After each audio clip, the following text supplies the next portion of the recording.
What is up, everybody? Welcome to another episode of Limited Resources. This is episode number 615. My name is Marshall. I'm one of your Limited Resources, and joining me on the line all the way from Denver, Colorado, it's Luis Scott-Vargas. Luis, you got any brisket brewing today, or? No. I've focused my attentions elsewhere. You're talking to what, for a brief moment of time, was the number 6 ranked Mythic player on Magic Arena. Oh, yeah, that's right. I was right there with you. We streamed together yesterday. Yeah, we did our first LR draft here on Twitch, and we managed to force blue-black twice. Well, semi-force blue-black twice. I think it was actually the right deck to draft both times. Peaked at a number 6 Mythic, ended the stream, I think, at number 13 or so. Mm-hmm. And it was good times. We're going to obviously be talking about plenty of blue and black cards today. That's right. We're going to be doing a deep dive on blue-black zombies in Innistrad Midnight Hunt. We're also going to be giving you a slew of initial impressions type things. We like to kind of throw a whole bunch of stuff about what's happened. And then as the format settles down, we'll get even more in depth about each of the other archetypes. But really the standout has been blue-black zombies, and we're going to talk about it a lot today on the show. So buckle in. Here we go. So first things first, this show is brought to you by Channel Fireball. Channel Fireball is a marketplace now, right? It's a place that is kind of an aggregator for a bunch of different places to buy singles. You can still find the content and sealed product and stuff over at CFB. And also, we wanted to welcome a few new members of the CFB family here. A cool announcement went out last week. The Command Zone and Game Nights with our friends Jimmy and Josh is now sponsored by Channel Fireball. Yeah, I think that's really sweet. I mean, Josh is a master video editor, and obviously makes tons of great content. And Jimmy is like a real life movie star, so it's really cool to have them on board. They do impressive work as always. Yeah, and I've been friends with those guys for a really long time when they were first starting their stuff out, and it's been really cool to see how a combination of two people who really care about their craft and are literally professional levels at it, like high level professionals at what they do, but also coincide with the rise of Commander, right? Commander has become for most people the way that they interact with the game. And, to see Jimmy and Josh ride that wave really all the way to the top with their just mega successful podcast and video series with Game Nights as well has been awesome. And it's really great to have them be part of the CFB family. So if you're interested in Commander, even passively, you should check out Command Zone podcast and as well on YouTube, their Game Nights series where they have special guests come in and play Commander. And if you've ever seen one of the timelines of Josh editing one of those things, it is baffling. I mean, mine get kind of crazy for my watch videos and stuff, but this is like next level times 10. Anyway, welcome guys. It's great to have you on board here with CFB. And if you do want to pick up something over at Channel Fireball, head on over there. And if you do get anything, use the affiliate code LR at checkout, and it helps out the show. We do appreciate it. Show's also brought to you by FTX. That's the safe and regulated way to buy and sell cryptocurrencies as well as NFTs and other digital assets. If you're in the US, it's ftx.us. And if you're outside, it's ftx.com. And you can check it out for anything you need. And as I mentioned before, when we first started talking to the folks at FTX, I started really doing some research and looking at the potential that this blockchain technology brings to the world and how it's a constantly evolving space. And it's really interesting. I think down the road, I feel pretty strongly it's going to be something that we use in our day-to-day lives. I think that it's still getting sorted out right now, but that's often the case for initial pushes for a certain technology or whatever, is that it doesn't really look today like it will when it's more ubiquitous, but we get to watch this thing evolve over time. And if you are the type of person that's looking to invest and wants to explore that space, FTX is a great way to do it. And we recommend doing them. We also, of course, want to mention, as always, that neither Luis nor I are, registered financial advisors, and you have to really talk to a professional before you take that step of doing any type of investment, particularly in things like this. It can be very high volatility, and it's not for the faint of heart. So you got to keep that in mind before you dive in. But as we said, if this is something that you're interested in, FTX is really the place to go do it. So we encourage you to check them out. And then, of course, the show is also brought to you by you via the Patreon. It's patreon.com/limited resources. This is a way to support the show directly. This is just to go straight to us. nothing in between, just right there. And you get some cool perks, including one of them is the ability to ask questions for the Patreon question of the week, or for, some of our favorite episodes are the Q&A shows that we do, and we also ask our patrons for those. So this question comes from our friend Derek, who says, my question is for both you, and it's kind of long, and it concerns Magic Arena versus Magic Online. The ranked ladder system on Arena has been a great outlet for competitive grinders, many of whom praise having a ranked system to help keep track of individual performance, as well as to qualify for seasonal tournaments based on their monthly finishes. Other digital card games use similar systems like Hearthstone, Storybook Brawl, and Legends of Runeterra, to name a few. Do you consider this a step forward from Magic Online, and what do we make of Magic Online at this point in time? Derek says, regarding Limited specifically, there's been a lot of talk within my groups about where one is best served to spend their time grinding. If your main interest is to win drafts against the best competition possible, how do you compare the two platforms? I think that if you wanted the best competition and to prepare, let's say for a bigger Magic tournament, let's say there's a Grand Prix coming in the days when we still had those, and who knows, we might again. Mm-hmm. I would say Magic Online is going to give you a more complete experience because it's best of 3. There's no like arena hand smoother, and you really are playing against kind of like the diehards at this point. Most people who play Magic Online are pretty deeply invested into Magic because Arena is much lower barrier to entry, much smoother program, easier to use. I myself just prefer to draft on Arena. I find it to be a better playing experience and a better viewing experience because I stream a lot of my drafts. But even the ones I don't, it's just much more smooth. The biggest thing for Arena, though, is if you want to play best of 3 draft, Arena is not a great place to do it. In my experience, the best competition on Arena is in best of 1 because that's the ranked system. You can hit Mythic, right? You can try to get to Mythic number 1 if you're really dedicated. And when I've played best of 3 draft, I found the competition to be quite a bit less, kind of less good. Like just the competition I play against just not that strong. So I've largely abandoned best of 3 drafts on Arena. If the best of 3 draft experience is really what you're looking for, I would recommend Magic Online, especially if the program, kind of jives with your sensibilities. But for the most part, honestly, I think Arena is a good competition. A lot of good players, especially as you get up in ranks. And if your complaint is you're not playing against people who are good enough, well, if you win more, you will start to do so.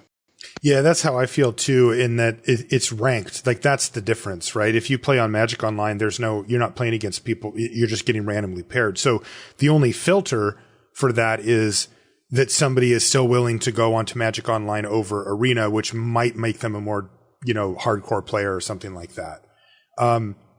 I tend to go for Arena as well, but it's more out of convenience. Like Luis said, it's just it's easier to be in the habit of firing up Arena and jumping into a draft.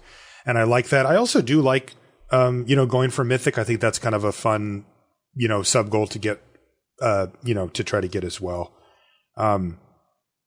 But I agree with what we said. If you really are dedicated to playing best of 3, then you should probably do it on Magic Online.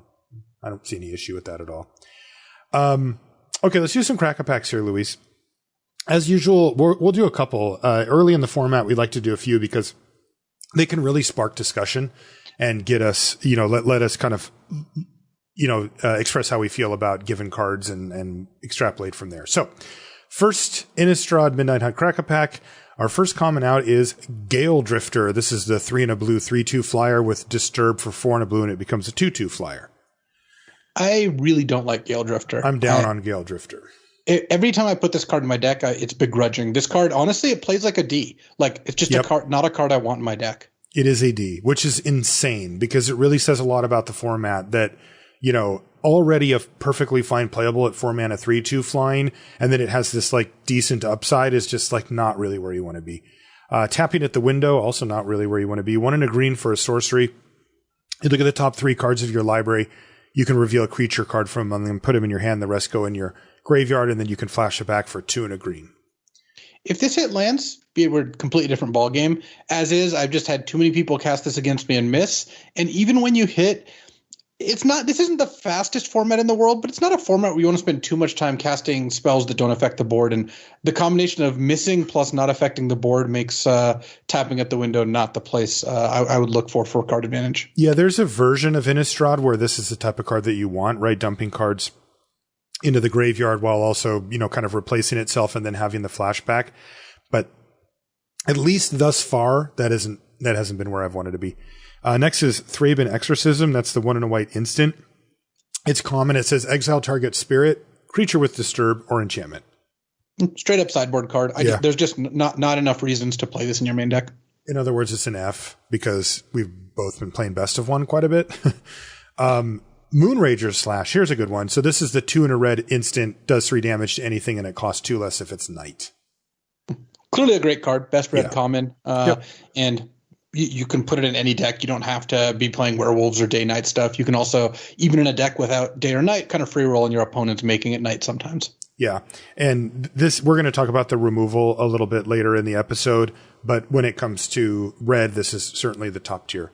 Next is a card that, boy, we liked it in the set review, and it's gone from a joke to like kind of maybe not. It's Diregraph Horde. We called it Grave Titan, 4 and a black for a 3/4, and when it ETBs, you get 2/2/2 Decayed Zombies, and why, I have no idea, but you get to exile up to 2 target cards from graveyards, which is also just really matters in the format. And I mean, the card, boy, for a common, we often put down 5 mana commons because you can only play so many of them, but this one is just like, it's on its own level. It is awesome.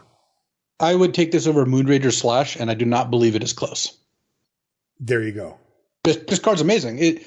It puts a ton of stats on the board, and granted, yes, the decayed tokens, they don't block and they only get 1 attack, so you're not actually just putting like 7/7 worth of like creature stats on the board, but you put a 3/4 into play plus the capability of dealing an extra 4 damage slash having things to sack. Like, you have a siege zombie out, you play this, you usually get to ping them for 2 at that point because you probably have 6 creatures out, and then set up like an alpha strike. Also, the fact that sometimes it just eats their flashback or disturb creatures for absolutely free. You're not even paying for that ability. Is just the funny thing though is that is Diregraph Horde is not even the best black common, and in fact it's a couple down, yet it's better than the best red common, which we're going to talk about that on the show today. So yeah, yes. I have to ask too, like, what is with the exile thing? Why did that get included on a card that gave you 7 power and 7 toughness over 3 creatures, or I should say 7 power and 4 toughness over 3 creatures? There's a couple things going on here. One is I like how much exile stuff is in the format. There's enough incidental graveyard hate that it feels like sometimes you can have this nice counterplay. It's cool to be able to exile their disturbed creature before they flash it back with like a Rotten Reunion or what have you. But you're not paying for it on the Diregraph Horde, and I think that's more a function of maybe they decided, hey, this needs a little bit more power, or hey, where can we put another exile? Oh, we'll put it on this thing. Yeah, that's the baffling part to me, because it's a strange design decision. Mediocre, black commons. Well, there's actually not that many mediocre. They're usually actually quite good, but they're mostly good. But you know what I mean? There's one that you could throw this ability on, and it would actually bump it up to like, hey, this is a card where this thing didn't need any help whatsoever. My actual theory right now is that they underestimated decay zombies a little bit, not a ton, but a little bit. Like, they just kind of threw them in. Like, this card would have been totally fine at 4 and a black 3/4. You get 1 decay zombie with no extra thing with the exiling stuff, right? And it's like, well, you get 2 of them and you get to exile stuff. It's like, wow, they piled a lot onto a random common like this. I think that the color balance does indicate to me they probably skewed a little more aggressive on decay token creation and or usage than maybe you would in an ideal world. Yeah. Like, I mean, it's early in the format to tell, like, we're not sure where things are going to shake out, but I don't think it's controversial to say that black's the best color, and a big part of that is the aggressive costing on the decay cards. Yeah, I think that is it, because if you look at the cards in that have 2/2 black, decay zombies or whatever, they just threw them on cards that are just generally okay. It's just like, like 2 cards in our pack later, we have Falcon Abomination, 2 and a blue 2/2 flyer, Zombie Bird, and you just get a decay token. It's like they just tack that on. There's the counter spell. There's a whole bunch that it's like, this card is basically a card that you could print, roughly speaking, like in this case, a 2/2 flyer for 3 with the relevant creature type, that you wouldn't need to do too much more to make that show up in people's decks as a common. And they just threw Decayed Zombies at like all of those. So yeah, I don't know. Next is, there's Falcon Abomination, by the way. So which one do you like here? Horde or Abomination? Oh, I like Horde. Yeah. Falcon Abomination is quite good. I think that Diregraph Horde is like a notch above it. And even though we're taking a 5 over a 3, literally pick one of the draft, something that we generally tend to advise against, right? If it's close, take the cheaper card. I think that Diregraph Horde is strong enough that I would still take it here. The other thing is, I've had up to like 3 in a deck, and they get better in multiples. They don't really get worse. Like, yes, 5 drops obviously have more risk in multiples. You open a hand of 2 5-drops, a 4-drop, and 4 lands, and you're not off to a great start. But Diregraph Horde particularly combines well in multiples, because if you play 2 of these, and you just set up these just gigantic attacks. Right. That's the thing about it that I think is overlooked, is that there are many board states where you play this, and then you're just like, oh, I had got in for some chip damage. We were racing a little bit, and now I just put 7 power out. And it's like, I'm just going to win next turn by attacking with everything. In between these 2 cards, by the way, is Dawnheart Rejuvenator. That's the 3 and a green 2/4. When it ATBs, you gain 3 life, and it taps to add mana of any color.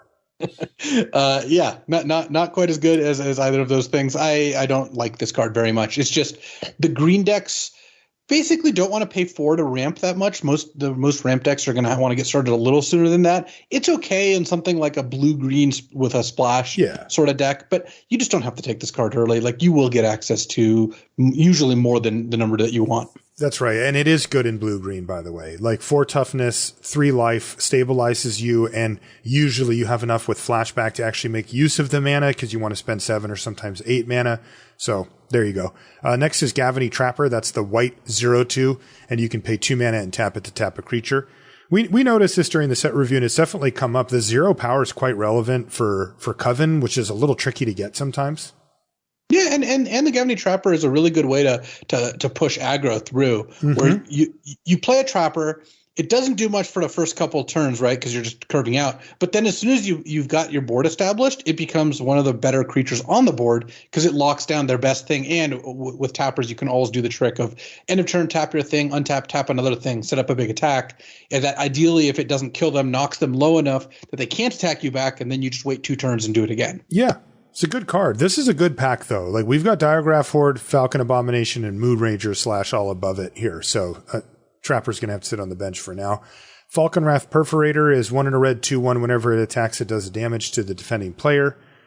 Sure, you can put it in your Vampires deck if you want. I've had mixed results with Vampires, and it's certainly not a pet archetype of mine at this point. I would not take any non-blue or black common over Diregraph Horde. Pick one, pack one. I believe Diregraph Horde is better than every common that's not blue or black. There you go. It's like the 5th best blue-black common. Yeah. That says a lot, doesn't it? Next is Mounted Dread Knight. This is the 4 in a red 5/4 with trample, and it ETBs with a +1/+1 counter if your opponent lost life. It can hit pretty hard, but again, it's just not even close to strategically what you want to be doing compared to these other strategies. So that brings us to the uncommons. Let's see if anything can knock off a Diregraph Horde here. First is Faithful Mending. This is the blue-white instant. You gain 2 life, draw 2 cards, then discard 2 cards, and it has flashback for 1 in blue-white. Nope. Yeah, this card's okay in blue-white if you have enough disturb cards, but it's not. First of all, you don't want to first pick a gold card very much. Second, this is a card I take to make a good blue-white better. It's not a card I take so I could draft blue-white. Right. I mean, I would take the Trapper, the Slash, the Horde, and the Abomination over it, and maybe even the Rejuvenator. Next is Vampire Socialite. So this is the red-black 2/2 Vampire Noble with Menace. And whenever it enters the battlefield, if an opponent lost life this turn, you put a +1/+1 counter on each other vampire you control. And as long as an opponent lost life this turn, each other vampire you control enters the battlefield with an additional +1/+1 counter on it.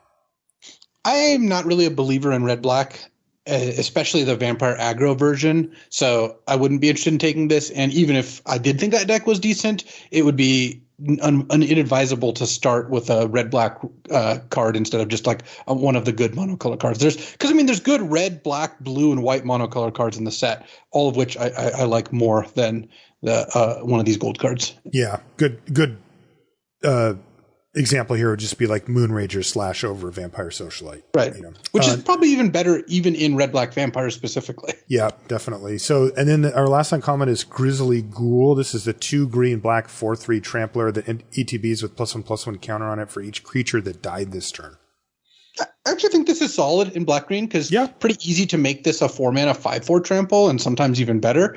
But the kind of the same goes as all the rest of these things. It's no reason to pigeonhole yourself when you're not really getting that much more power as a result. Yeah, kind of interestingly, we actually had 3 gold cards for all of our uncommons as well. So they're going to have a hard time holding up. But I actually like the Grizzly Ghoul as well. It does the thing that it's supposed to do. It's just not as good as other stuff. We actually got a mythic here. It's Hostile. That's the land that taps for colorless, or you can pay 1. Tap and sacrifice a creature to put a soul counter on the hostile. Then if there are 3 more of those, you remove all the counters, transform it, and untap it, and it becomes, what is it, a 3/7 with a whole bunch of abilities or something? Yeah, it's like a 3/7 that like when it attacks, you can like sack a creature to drain them, I think, for as much for the power of the creature. You may exile a creature card from your graveyard. If you do, each opponent loses X life and you gain X life, where X is the number of creature card exiled with creeping in. And you can also phase it out for 4 mana. I do think this card's good. In a deck with decayed tokens or, disturbed creatures, I would be pretty inclined to play this card. I would take most of the cards. Like I would certainly take the Diregraph Colossus and Falcon an Abomination over this, as well as the Moonrager Slash. I could make an argument maybe for taking Trapper over this, but even then I'd probably take the Trapper. Again, this is a good payoff, but not one that I want to start with. Like I wouldn't start there. And don't be fooled. Even though it is colorless, it actually still does point to a very specific deck. So which is to say black, white, or blue, black with decayed tokens. Yep. Enough to the point, or maybe black, green, but enough to the point where it's still asking enough specific stuff out of you that I don't think I would want to start with it and think I just took a straight up colorless card. Whereas, there's some colorless cards you take and you can just put it in literally any deck. Yeah, it's interesting because when you put it that way, right? Let's say that there's 3 archetypes that we would be happy to have this card in. That's only 3 of the possible 10. So keep it in mind in the colorless sense there, because that is a real cost, especially in some decks where you're just sacking creatures that aren't expendable, right? You can't keep doing that. Okay, so we're going to take Diregraph Horde here and move on. Yeah, that's my pick. That's my pick too. We have to. Another crack-a-pack, shall we? This one starts off with a Bird Admirer. This is the 2 and a green, 1/4 reach, and then it flips over into a 3/5 with reach on Daybound. I think this is a solid card for like a blue-green deck or black-green deck that's trying to play defensively. I've been unimpressed with it in red-green decks. I've been unimpressed with red-green to begin with, but in a red-green deck specifically, it's not aggressive unless you flip it, and it's not that big of a payoff to flip it. So I would tend to steer away from running this one. Same. Speaking of steering away, Luis is going to run away from this one. Stuffed Bear, his favorite 2-mana artifact. You can pay 2 to make it a 4/4 bear until end of turn. This, if I got a soapbox option for the Sunset Show, I could already tell that this would be stuffed and mounted on the soapbox because there's so many misconceptions about what this card does. Like, it's not a 2-mana 4/4. It gives you the ability to cast a 2-mana 4/4, but you have to keep paying that mana. It's just temporary. This card is really bad. It's terrible. It really just doesn't add to the board until you're out of stuff to do. And even then, by that point, it's not like that's going to be one of the best things that's going on. So really, really low on Stuffed Bear. And I know it's an appealing card because of how many people tell me how much they like it. And that's cool. It's cool to make appealing cards. I just don't think this is one you should put in your deck. That reminds me, by the way, when we have our kind of talking about a bunch of random stuff thing, we got to talk about the 1/1 in white, don't we? Oh, Lunar Veteran? Yeah. That card's good. All right, let's talk about that because that got a lot of talk on Twitter. So no to Stuffed Bear. Next is Secrets of the Key. This is a blue instant. It says investigate, and if it was cast from a graveyard, investigate twice instead. And yes, it does have flashback for 3 and a blue.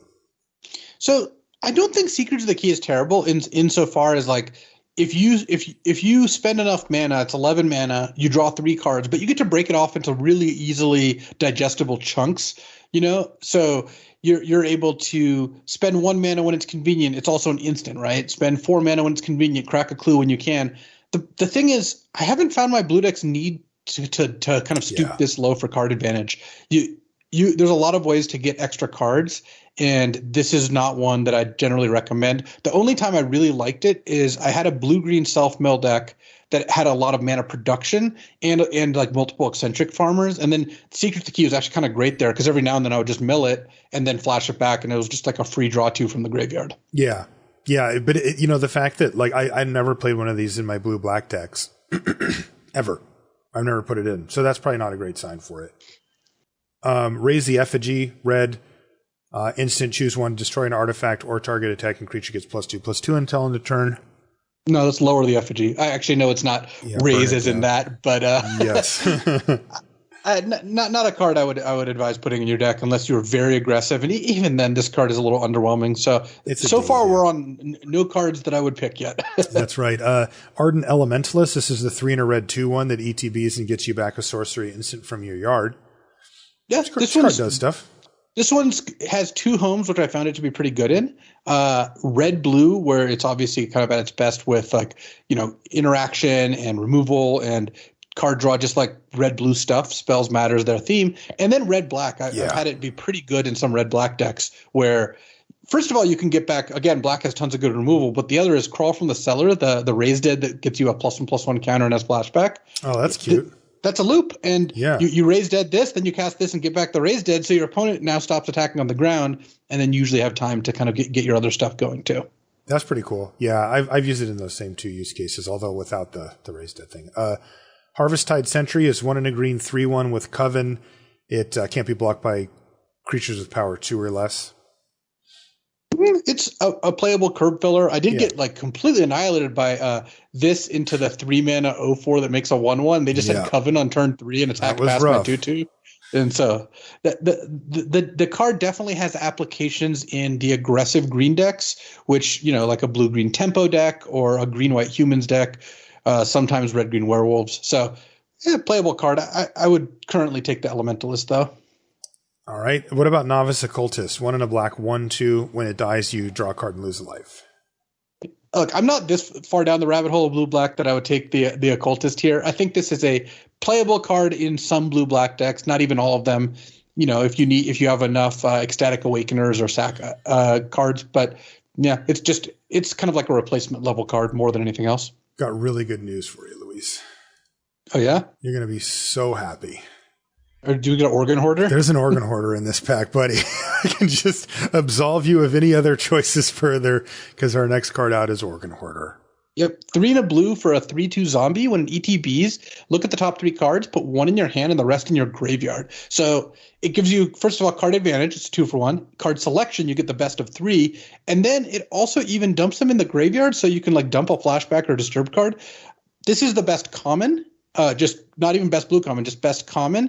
And it's not a card I really intend to pass very often. And you don't. I've drafted with you. I've watched your stream, and you don't pass Organ Hoarder, and you shouldn't. It is definitely overpowered for a common. I was having a discussion with my friend Thomas earlier today, and he was deciding between a cheap removal spell and Memory Deluge, which is the dig through time with flashback, right? Where you get to look at a bunch of cards and get some card selection and all of that stuff. And him and I decided for sure that he should take the cheap removal spell because he was in blue-black. But it also brought up the thinking, the discussion on, well, isn't Organ Hoarder just better than Memory Deluge, which is a rare, by the way? Yeah, the example I've given before is I had a deck where I had 4 Organ Hoarders and a Deluge, and so frequently I had the decision of casting one versus the other. And every time I cast Organ Hoarder, and granted this deck had so much card draw that Deluge maybe didn't fit that well, but over and over again I've had this kind of choice as I've drafted a lot, and I've drafted a lot of Organ Hoarders, and actually I think I've had Deluge in like 5 decks. I've drafted a lot, like I said, and I believe Organ Hoarder is just better than Memory Deluge. Like, it's card advantage that you just plays to the board. Right. And the 7 mana flashback is kind of like the game ender, right? Like, you flash it back for 7, look at 7, get the best 2. But there's just not that many games where you can spend 7 mana and not affect the board, especially since you probably spent 4 mana without affecting the board earlier, unless you discarded it or got in your graveyard some other way. Yeah. So yes, Memory Deluge is a good card. In a lot of cases, I would want this card in my deck, but Organ Hoarder is better, which speaks a lot to both cards. It speaks to how good Organ Hoarder is more than anything else. It does. But it also shows you there's a lot of ways to get card advantage. Like, how many formats would Gale Drifter have been a pretty good card? The 4-mana 3/2 flyer that flashes back as a 2/2 flyer? The majority of formats, yeah. That's just a great card. I mean, 4-mana 3/2 flyer was just a good card through most of Magic's existence. And in this format, it's a card I consider it painful to run. So this format has a lot of card advantage. It's not the fastest format in the world, but you really don't want to be making a bunch of plays that don't affect the board. And there's just no reason to. Just the overall power level has gone up. So, why spend 4 mana to draw 2 cards when you can spend 4 mana to put a 3/2 into play and draw a card, sometimes 2 if you put a flashback card in the bin. Right. And that's really the thing. I mean, I think, a useful comparison would be something along the lines of 3 and a blue, draw 2 cards, right? Or look at some number of cards, draw 2 cards. Like, these are cards that we've played in Limited before. Like, these are not unheard of, especially with a decent amount of selection in there, that you're like, yeah, sure, I'll play that. And Organ Hoarder does that, except for that one of the cards gets to put directly onto the battlefield as a relevant 3/2 zombie. And then you get to select the other card. And in Limited, being on the board counts. Being on the board is what matters. And if you could, spend 3 and a blue sorcery, look at the top 3, draw 2 or whatever, but put one of them into play, you would do that. And you would take that every time. And so the Hoarder just ends up being better. And I mean, I'm kind of blown away by how good it is. It looked good in the set review, but it's just like unreal how well it fits into the format and how much stronger it is than other stuff. And by the way, I'm going to put you to the test here, Luis, because our next card is Diregraph Horde. Okay, well, I'm going to take Organ Hoarder. You're hoarding, right? It's just Organ Hoarder, right? I mean, I'm not a Horde Hoarder. I'm an Organ Hoarder. And look, I like Diregraph Horde a lot. And, this isn't the last you've heard about Organ Hoarder, that we gave you kind of the whole spiel right now. Organ Hoarder, it's the best common, and it doesn't really get worse in multiples. Yep. So there you go. Diregraph Horde's going to get past. Our last common here is Ritual Guardian. It's 2 and a white for a 3/2 with Coven. It gets lifelink until end of turn, so no. Uncommons, Dawnheart Wardens. That's 1 green-white for a 3/3 Vigilance with Coven.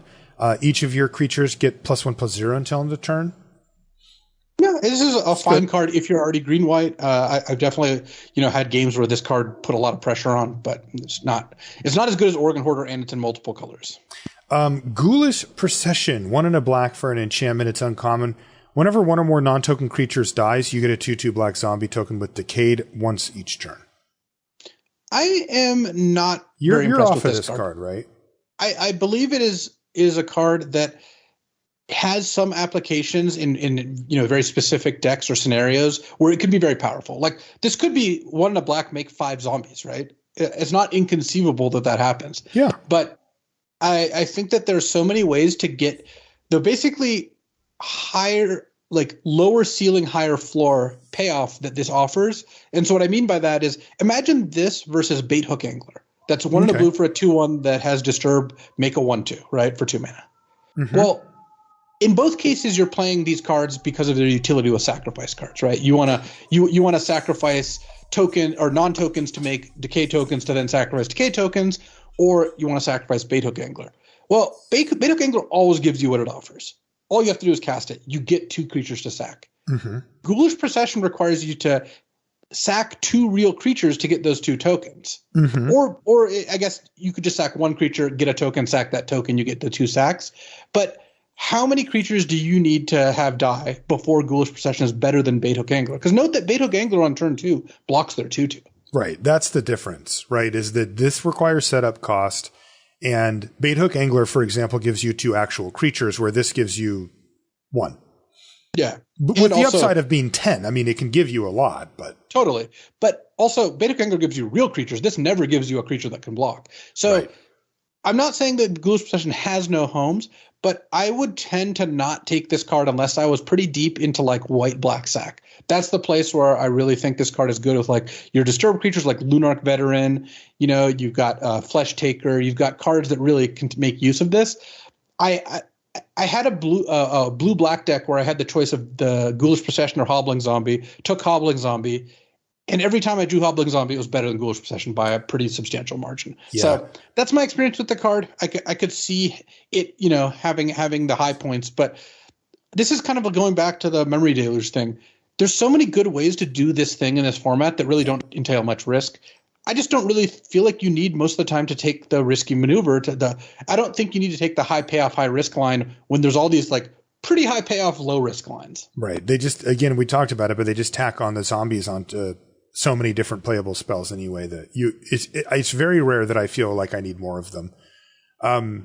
Last uncommon is Mysterious Tome. This is the 2 and a blue artifact. You can pay 2, tap it, and draw a card to transform it. And on the other side, 1, tap it and tap a creature, permanent. I can't remember what it taps. And then it flips back over again. I think it's non-land. I don't think they want you icy manipulating people's land. Just a non-land. Yeah, that makes sense. This kind of the same category. I'm not interested in spending a bunch of mana for something that largely doesn't affect the board. Yep. And Mysterious Tome is the place for this would be a deck that has like 7 or 8 kind of efficient removal spells. Like I could imagine a blue-red deck that's got like double Moonrazor Slash, a couple counter spells, Immolation, Revenge of the Drowned, and then just plays this to like get its cards back. But they just went overboard on the card draw because besides Organ Hoarder, which we already talked about, there's Secrets of the Key. There's Firmament Sage at Uncommon that draws you a card and you flip back and forth. Mm-hmm. Like there's just not that, all the Disturbed creatures, flashback cards are inherent card advantage. There's just so many ways to be up cards that I generally don't want to put cards that don't do anything but try to draw me extra cards in my deck. So, and this one's in between, right? Because this one does affect the board in that it turns into a tapper half the time. Yeah, it's just it's not good. It's not always going to do the thing you want it to do. Is the thing. That's right. I'm pretty low on Mysterious Tome, and certainly not going to take it over Organ Hoarder. Yeah, same. And then our last card is our rare. It's Overgrown Farmland. That's the green-white slow land. So that's certainly not going to be the pick here. We're gonna take Organ Hoarder. Bam! There you are. Yeah, we've been on the Oregon Trail a lot over the past 4 or 5 days, yep. And I'm not planning on leaving it. Let's get into the main topic here, Luis. We've touched on it, numerous aspects of it here, but let's put it all together into one cohesive display here. This is the blue-black archetype, the Zombies deck.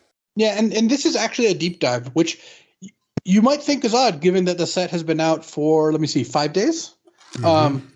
I believe I've drafted blue-black 30-ish times. I don't mean I've drafted Innistrad 30 times. Right. I think I've drafted blue-black in the vicinity of 30 times. It might be 20, it might be 26, it might be 32. I don't know.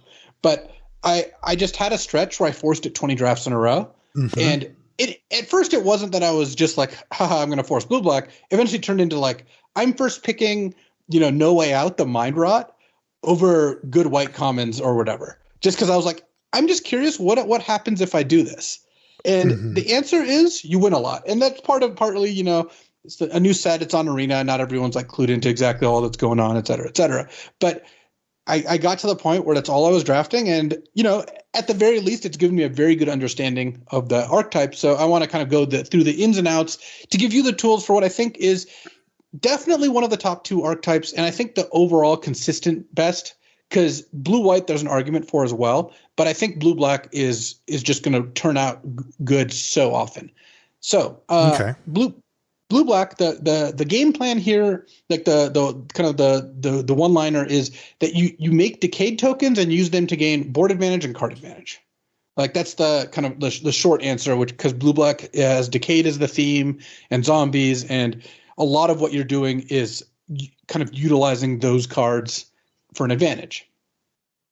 The reason I think blue-black is so strong, there's a couple reasons. One is that it's not a control deck or an aggro deck. It can just play both sides of the field. Yeah. Like sometimes you have the draws that are really aggressive. Sometimes you have the draws that are controlling, and sometimes you just switch. You can kind of do what you want because the cards kind of play to both aspects. The other thing is, and this is huge, there's an incredibly deep common roster in both colors. So of the 38 blue and black commons, not counting lands or colorless, I counted that 20 or 19, depending on how excited you are about Consider. Actually, that was the last one. Mm-hmm. Are cards I actively want in your deck. I'm not talking about begrudgingly playable or even just filler. there's like 10 more filler cards. But in terms of cards, like you're like, oh, I'm stoked to put this in my deck. So what we would call like kind of like C+ level or higher, there's half the commons are good. That's incredible. And I just did this as a little thought experiment here when we were putting the notes together, and you mentioned that number, and I did it for red green, which I think is the worst color pair, but I wanted to see like what it looked like, and I got to like 11, maybe 12. And and I would guess that like actively one is probably more like 5 or 6, but it's just like these are what you have to put in your deck type of thing. I mean, it is a huge gap. I mean, I like I said before, I'm willing to bet that if you looked at the list of cards, those 12 cards for red green, I bet I could find cards that I didn't even include in the top half of the blue black commons, not even in that top 19 cards, that are better than cards on that list. I bet you that's true. I mean, which is just absurd. So there's a couple keys to drafting blue black. The first is that curve matters. You have access to tons of powerful cards, and you do need to keep an eye on your mana curve. You have these outliers like Organ Hoarder and Diregraph Horde, which are so much better than everything else in their mana slot that you tend to take and play as many of those as you can get. I've never had 5 Diregraph Colossi. I wouldn't advise playing that many, but I played 3 with no issue. Mm-hmm. But other than that, there's a lot of interchangeable cards, and to some degree, you just have to make sure you have enough plays on like 2 and 3, because 4 is an especially large glut. That's part of why Gale Drifter gets a bad rap. Right. Is that there's a lot of good 4s. There's Organ Hoarder, there's Revenge of the Drowned. Like these are cards that compete in that exact slot, so you end up not being able to use them that much. The other thing is you want a good combo of decay creation cards or sack fodder, so not even just literally decay cards, but also things like Bait Hook Angler and the Novice Occultist, cards you're happy to sacrifice, combined with cards that sacrifice them. So we're talking cards like Eaten Alive, Ecstatic Awakener, what have you. You tend to want like 4 or 5 ways to make zombies and 3+ ways to sacrifice them. But when we're talking about a ratio here, one of the things that's kind of cool, and this is a really good point that you made when we were trying to figure out what the right ratio is, if you just draft your blue-black deck and draft a good curve, you will naturally kind of lean towards having that ratio of cards. Yeah. I think that they designed it that way. Mm-hmm. Yeah. And this is why this deck is so good.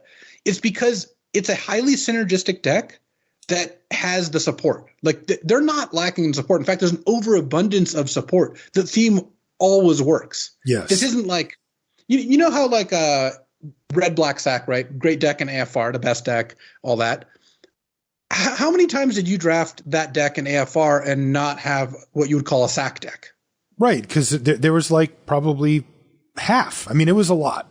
Half is about right. Yeah. And even when it was, sometimes a sack deck meant you had 2 active treasons and 2 ways to sack or 3 ways to sack. Right. Not like a fully cohesive thing. You just had that, element to it. Right. I have exactly once, and I know because it was remarkable, drafted blue-black in this format and felt it wasn't a decay deck. Okay. Yeah. See, that's just, that is too high of a hit rate, right? Yes. I mean, because we're talking about, because like the 2 ways that it tends to play out are that you have things to sacrifice, so you can use the zombies for that, or you go down the there's the uncommon and the common that both leverage having 3s of creatures, right? The pinger and the tapper, and you can do that too. So the plan is great. The plan always works. It has all the best commons and a really, really deep roster of commons. All right, so blue black's great. It also has a lot of card advantage. That's the other thing. Organ Hoarder is the biggest thing here, but there are other methods as well. And what you end up with is a deck that you're going to see a lot of, because you can have 2 blue-black drafters at the same table, and the deck is still very, very good. Yeah. I'm convinced of that. Definitely. I mean, I guess on Arena I don't literally know, but I am fairly certain that if you had 2 people with 3 seats in between them both drafting blue-black, you'd both have A-level decks at the end. My question is, if you have 3 people drafting blue-black, how bad is it? And the answer might still be it's okay, or that 2 drafting blue-black plus an additional black drafter and an additional blue drafter on different decks is still good. I don't know the exact breakdown. That's the real question that this format's going to hinge on, because it is. Ideally, you'd want it to be like almost 2 people can draft it, but not quite 2. And we're looking at maybe 2.5 pushing 3. And if that's the case, it's just going to be the blue-black format. Like we're going to get sick of it, and if it's not, then the draft actually gets to self-correct. Yeah. Cause what you end up with is a spot where, yes, the idea is, draft self-correcting. If people start drafting blue-black at a higher rate, then everyone's blue-black deck gets worse. And then you have to start defecting and drafting non-blue-black. But if you can support more than 2, like 2.5, depending on where the other colors break down in every draft, then we're not really you're still just going to play against it, 40% of the time or whatever. Right. Exactly. So the way I see blue-black, the games play out in 2 kind of main ways.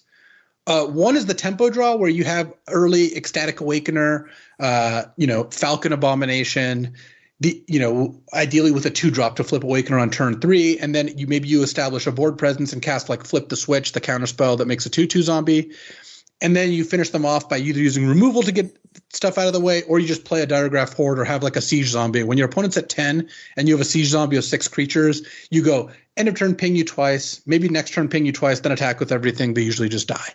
So you've got this like draw where sometimes, if you're on the receiving end of this, you feel like, wow, this is a sick blue-black aggro deck. That's what's happening here. I just got attacked. I just got completely beaten down. But there's also the control draw where you're like Organ Hoarder, counter your spell, cast, Olivia's Midnight Ambush, cast Crawl from the basement to bring back an Organ Hoarder. And it's just, you've killed all their stuff.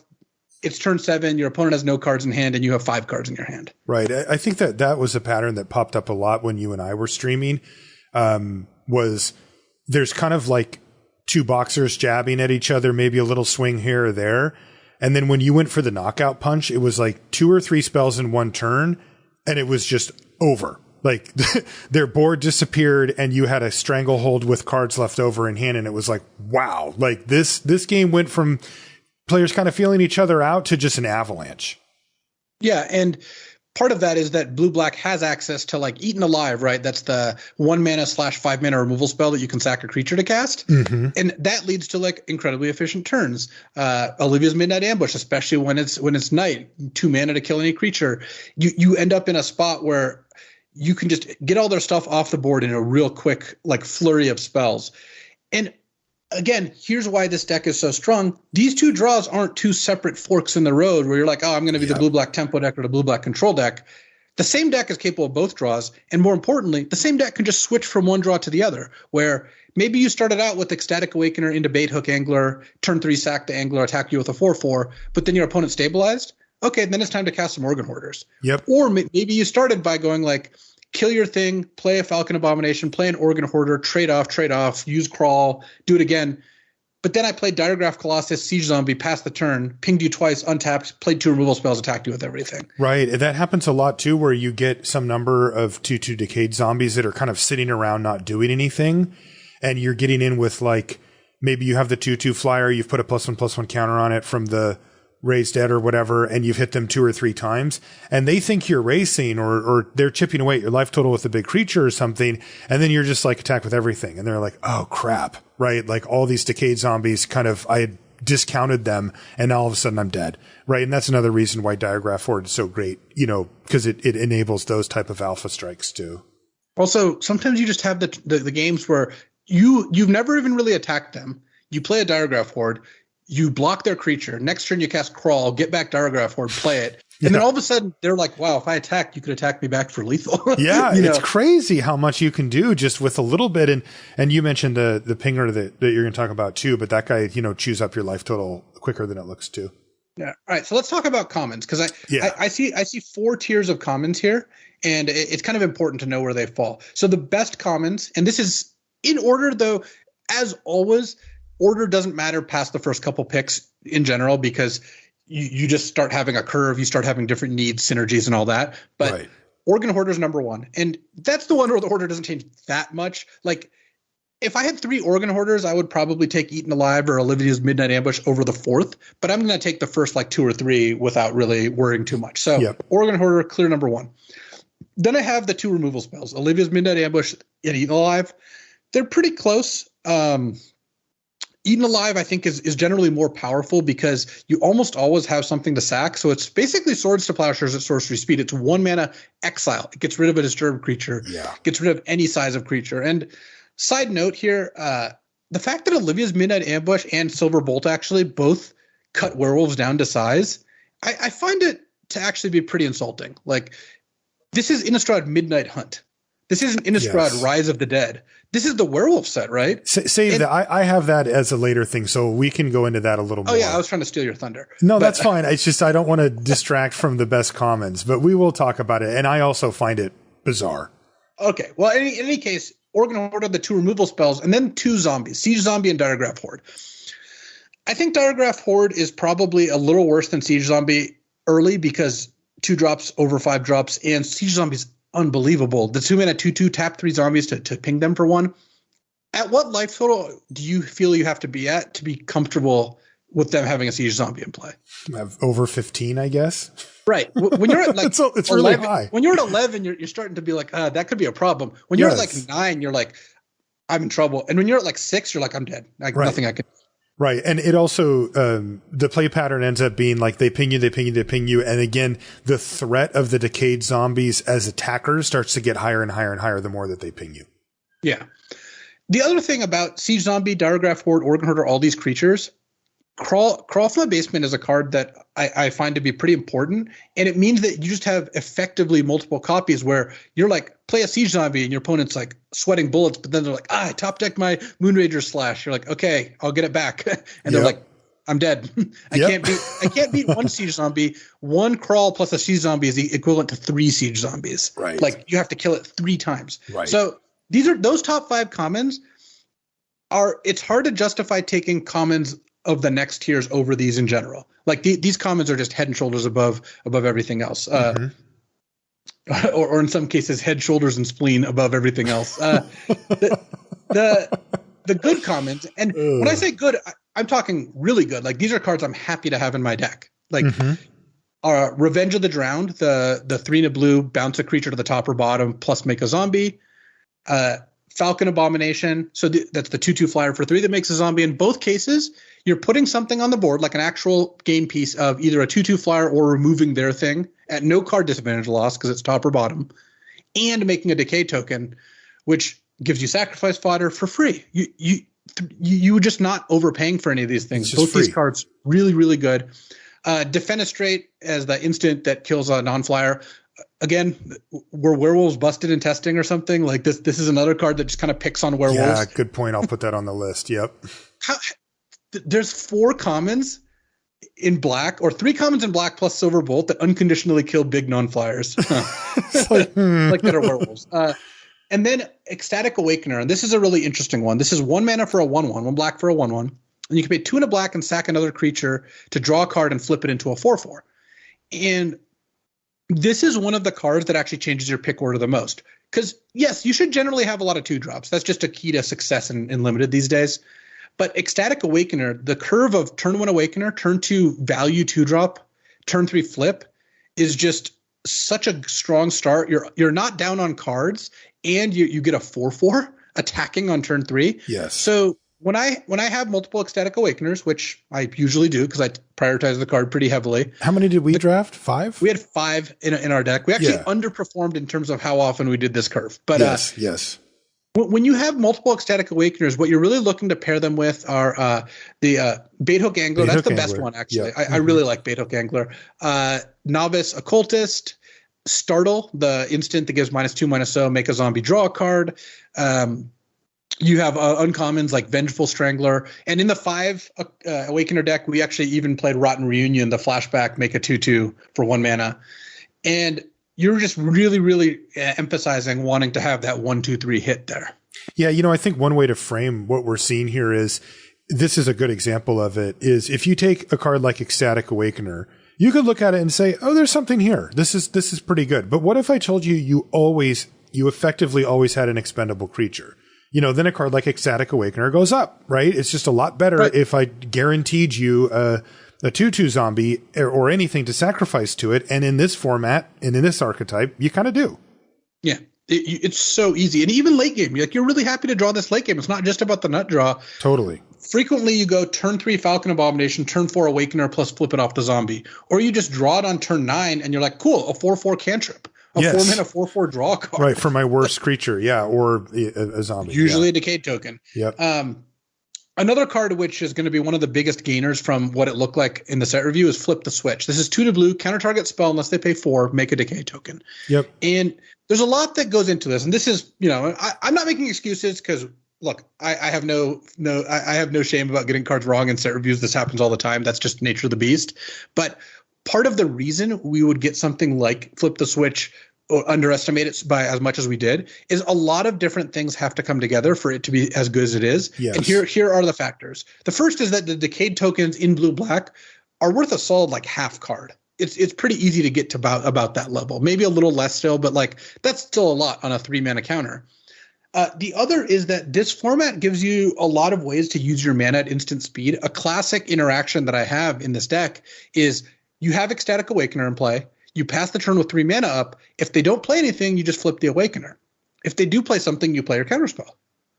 And the Ecstatic Awakener gives you a mana sink for if they don't play anything, but also conceals the counterspell because it doesn't look suspicious that you passed on turn 3 with your mana up. That's right. And that happens a lot. There's also the uncommon, the Naval Gas guy. Yep. That fits into that. Stormrider Spirit at common. Yeah. Revenge of the Drowned, a 4-mana instant. Like a lot of ways to spend your mana at instant speed makes counters better. Then we have Hobbling Zombie, the 3-mana 2/2 Death Touch that dies into a Decayed token. Again, great against big non-flying creatures. Yes. It really is tough out there for a werewolf. But also, again, this is another example of a free zombie token effectively. Yeah. So that's the like, the high tier, like good commons, not quite the best, but still very good commons. And then we have a bigger group of the like solid commons. These are the cards that I basically always play cards from this group up until about the end of the group, the last half. And I'm relatively happy to have them in the deck. So like Bait Hook Angler, I don't think I've ever cut a Bait Hook Angler. It's just a good card. Yep. Like it just does the job exactly what you want. Stormrider Spirit, this is another one I'm much higher on than I expected to be. The 4 and a blue 3/3 flying flash for basically the same reason. Just a lot of ways to leave your mana up, conceals this and means that this is a good way to spend your mana if you don't have a counter. Plus there's a lot of like 2/1 flyers, 1/1 flyers, 1/2 flyers in this format thanks to the Disturb deck. And This is just such a beating if you ever just eat one of those with a Stormrider Spirit. Novice Occultist and Startle are both ways to kind of fill out your Ecstatic Awakener curve / give you extra sack outlets. And Startle can just be such an incredible card when sometimes you just actually cast it as a combat trick, win a combat, and end up with a card and a zombie token for just 2 mana. It actually can be a huge blowout. There's also 2 fight spells in the format, right? And so uncommon and common fight spells, and these can get in the way of that. Actually, one's a bite spell, but the common fight spell, this can really mess up, and you can at least make it so your creature doesn't die to the bite spell. So Silver Bolt is colorless, but also belongs, quite firmly on the solid commons list. Turns out paying 1 to cast it and 3 to use it to deal 3 to any creature or kill any werewolf is just a good rate. And again, Silver Bolt is the card where I can leave up Silver Bolt mana and flip the switch and just have my choice of which I want to use. Yep. Very happy with Silver Bolt. You don't see these quite as late because every deck is interested in them. It's just a good rate common. Like how much worse is this than 3 mana deal 3? Not much, and it has the upside of killing werewolves, right? Especially because, werewolves, there's many of them in green, and a lot of times burn spells have a hard time killing green creatures, and this just like erases that. So then Crawl from the Cellar. So this is one that keeps crawling up my rankings. This is the 1 black, return a creature from your graveyard to your hand, and put a +1/+1 counter on up to 1 zombie you control, and then as flashback 3 and a black. So if you get the counter, this is a 1 mana 1/1 plus another 1 mana 1/1 on flashback that returns a creature each time. That's just really a good rate. It's really good. And you also have so many ETB stuff. Yeah. And getting back Falcon Abomination, Organ Hoarder, Diregraph, Horde, or just getting back a Siege Zombie because they killed it. Plus it has flashback. So if you mill it, like a classic play is to like play an Organ Hoarder, take something else and mill a Crawl. And then when your opponent does that, you're just like, what are they going to do? Like, what are you thinking? You're like, okay, so at some point that Organ Hoarder is going to die. Then they're going to flash back the spell they put in their graveyard for free on the Organ Hoarder. Right. It's just an avalanche. And by the way, if you want to see Luis in his happy place, getting back an Organ Hoarder with the Crawl from the Cellar, that's kind of peak Luis Scott-Vargas right there. Yeah. Right. And I have been very happy having one in every blue-black deck, and still actually pretty happy having two. Like you don't always want the second, but once you're at like multiple organ hoarders, which hopefully you are, the second one also does a lot of good work for you. So very happy with Crawl from the Cellar. Consider is fine. This is the one blue, surveil one, draw a card. The way they implemented the interface on Arena is atrocious. Again, I maintain that whoever is making those decisions doesn't play Magic, because it lets you look at the top card and then say decline or accept. But if you hit accept, you mill the card. And if you decline, you don't mill the card. You really need to read the question that it's asking you. That's always the thing you need to do. Yeah, which is not a fun user experience. No, but, it's not. So consider's fine. It's also a good reason to play 16 lands, which frequently you want to anyway because of the hand smoothing algorithm in Best of One, where it like looks at 3 hands and gives you the one with the most accurate mana ratio of your deck. Mm-hmm. So I frequently have 1 to 2 considers in my deck. It's not a high priority, but it's a card I tend to play. Yep. And then now we're talking about the cards which you don't always make the cut. No Way Out is an interesting one. That's the 2 and a black Mind Rot. They discard 2 cards and you make a decay token. And been pretty impressed with that. This is a format that has enough attrition games that this works. And even though you'd think Mind Rot would be bad in a flashback disturb world, the fact is a lot of the cards cost a decent amount of mana to utilize on their flashback or disturb costs. So making your opponent discard lands is still pretty valuable. And you're going to end up, I think, getting decent value out of No Way Out in some of the matchups. It's not a high priority. This is why it's on like the 3rd tier list, but it's not an unplayable card. And I think on average, I have about like 0.5 to 1 of these in my blue-black decks. Mm-hmm. And then we've got Devious Cover-Up, which is the 4-mana counter that exiles and shuffles 4 cards back. I don't think you need to play this most of the time because Flip the Switch at common and Dissipated Uncommon are both just better versions of this. Yes. But it is playable, and sometimes it can be pretty good in a long game. And then Morcrypt Behemoth is one I generally leave on the bench. This is the 7-mana 7/5 Menace or 7/6 Menace, but you can spend only 5 mana to cast it if you sack a creature. So, but even the 5-mana 7/6 Menace, just not really what I want to spend my 5-drop slot on. I'd rather it just be Diregraph Hordes, which I understand. I'm saying I'd rather have one of the best commons instead of one of the mediocre ones. But I just haven't run into needing Morcrypt Behemoth. So there's a bunch of other commons that are playable, but your Shady Travelers and Gale Drifters and what have you. But I just tend not to play them in blue-black. If the deck's even partially open, you don't end up having to kind of scrape the bottom of the barrel there. Okay, but there's an important card to bring up here that isn't on the list, and it's Locked in the Cemetery. Yeah, so this is the 1 and a blue enchant creature. It doesn't untap, and if you have 5 cards in your graveyard, tap it. I just have stopped taking this card. So there's a couple reasons that I think that these cards in general, Candle Trap also, just passivism effects have gotten worse and worse as time has gone on. They're bad against bounce. They're bad against enchant removal. This is a set with sacrifice themes, so letting your opponent sacrifice the creature is pretty mediocre. Also, the more synergy there is in the format, the less likely this is to be good. And the reason is it doesn't work on things with text boxes. And so putting this on there like Blade Stitch Scob that's giving their zombies +1/+0, clearly that doesn't do anything, right? You don't want to do that. And there's also a lot of synergies that require you to have X things in play. Like imagine if you go back to, Zendikar Rising Party. Well, if you passivism one of their clerics, it still counts for their party cards. Right. And you just see a fair amount of this kind of thing. And I'm starting to think that we should start with our ratings for passivisms is start them at D and adjust upwards if needed. Like put them in the tier 2 removal category to start off with.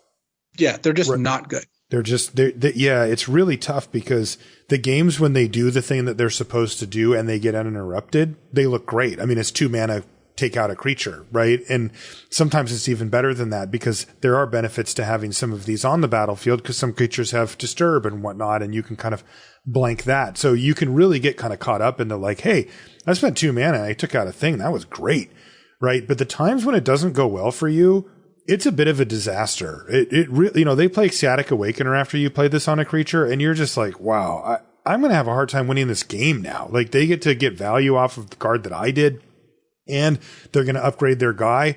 That's really, really tough. So I'm down on these cards as well. If one of them sneaks into your deck every once in a while, you do what you got to do. But there's a reason why this this card that is ostensibly the blue removal spell for the set, right? Didn't make best commons, didn't make good commons, didn't make solid commons, and didn't even make Luis's list of, and there's some other commons that you might have to play occasionally. So there you go. Well, let's get to that list, because these are cards that have some like more like niche capabilities that I think are worth mentioning. One is Rotten Reunion, that, as I mentioned before, if you have 3 or more Ecstatic Awakeners, I would consider playing this card. Or if you are high on payoffs for having Decayed tokens and low on ways to create them, it's acceptable. It makes 2 Decayed tokens, and sometimes it does eat a flashback or disturb creature. Like, it does have that capability. Also, again, it's up to 1 creature card in a graveyard, so you can cast it on turn 1 to make a token if you want. Geistwave is another one. That's a 1 in a blue, bounce a non-land permanent. But if you control the permanent, you draw a card. If you have a lot of ETBs, this card can do some work. The other time that I like this card, and I've played it a few times in this scenario, is I have a deck that A, has a lot of card draw, so I'm not that worried about card economy, and B, has 3 or more counter spells. So Geistwave ends up being kind of like a bad removal spell in a deck that can draw lots of cards. And trading a card for board position is worth it if you're drawing 4 or 5 extra cards a game. Right. The other thing I would add to that is, especially if you found yourself a little bit low on removal, right? If you just don't have the ability to kill stuff, then Geistwave goes up a little bit for me too. It also goes up a little bit if you have, as you mentioned, ETB effects or cards that are basically worth protecting. Like if there's a creature that you have, and if you cast it and it sticks, you're going to win the game, then it goes up a little bit. Not a lot. Like, we're not trying to go crazy with Geistwave, but these are reasons why you might find one in your list. I really like it with a Nebelgast Intruder, the 3-mana 2/1 flash that gives -2/-0. I do not consider Geistwave Organ Hoarder a particularly compelling combo because it's just so tempo negative to be bouncing your own Organ Hoarders for that much mana. Like, it'll be good sometimes when you do it, but because you're getting 2 cards out of that, right? Yeah, the more Organ Hoarders I have, the less likely I might plan on Geistwaving them because I just don't need to jump through that many hoops. And then there's Larder Zombie. This is the 1 mana for a blue mana 1/3 defender, and it has tap 3 creatures to surveil 1. This is a fine early play, again, if you need early plays, and the surveil ability does add up a little bit in the late game. It's less bad than it looks, is mostly my point. Yep. And then Shady Traveler is the last one. That's the 2 and a black, 2/3 menace, and it flips into a 4/4 menace. Where I like this is when I have a lot of counter spells in instance, because then when you go turn 3 Shady Traveler, turn 4 pass the turn, flip my Werewolf, counter your spell in your turn, that's really good. That's really good. And I talk about this a lot, but having reasons to pass with all your mana up that don't just scream counterspell makes it more likely your opponent plays into it. And Shady Traveler is at least a somewhat justifiable reason to not play anything. So your opponent might not be forefront on their in their brain that counterspells what's coming next. But Shady Traveler into Flip the Switch is like, or even just Shady Traveler into Revenge of the Drowned. That's also a good curve. So. Let's move on to uncommons, because there's some bangers too. This deck also somehow has the pick of the litter when it comes to the uncommons also. This is the part to me where it starts to get a little offensive, right? Because they just get spotted, these cards, for, I don't know why, but they just happen to be, some of the best uncommons that also happen to fit in the deck the best. So it has the best uncommon in the set. Weird that they have the best common and uncommon in the set.